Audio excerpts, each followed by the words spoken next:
Dobrý deň, milí strelci, aj vás vítam na februárovom výklade pre vaše znamenie. Pozrime sa na oblasť zdravia.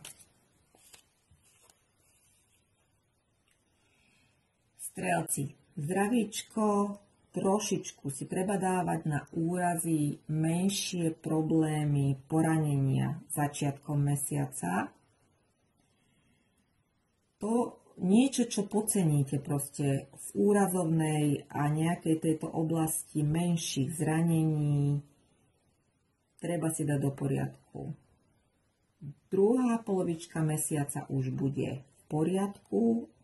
Staršie ročníky budú mať druhú polovicu mesiaca zdravotne stabilnú, tak ako ženy, aj muži. Áno.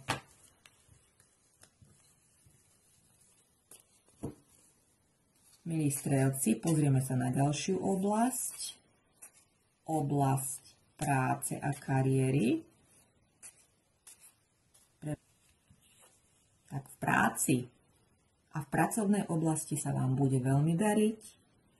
Máte tam zisky, máte tam stabilitu a spoluprácu, obchody, hlavne s mužmi. Úspešnú spoluprácu, podotýkam. Pozrieme sa na oblasť lásky a vzťahov v mesiaci február 2025.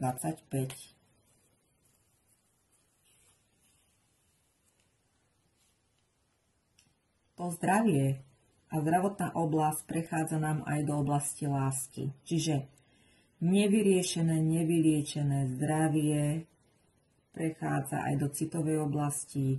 Čiže ten Valentín nebude až taký ideálny, ako by ste chceli. Hlavne, čo sa týka mužov strelcov, druhá polovička mesiaca bude o riešení vzťahov a už tak ráznejšie. Nájdete správne riešenie a dokonca nájdete správne riešenie aj v úradných záležitostiach, milí strelci, v tomto mesiaci. Čiže do lásky vám ide úradná oblasť, ktorú vyriešite.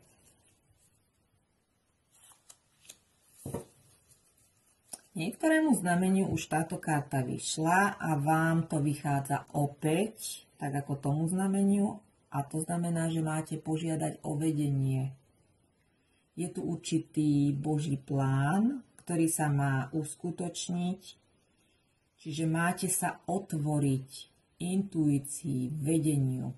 Vtedy vyriešite svoje problémy, milí strelci. Toto bolo všeobecné.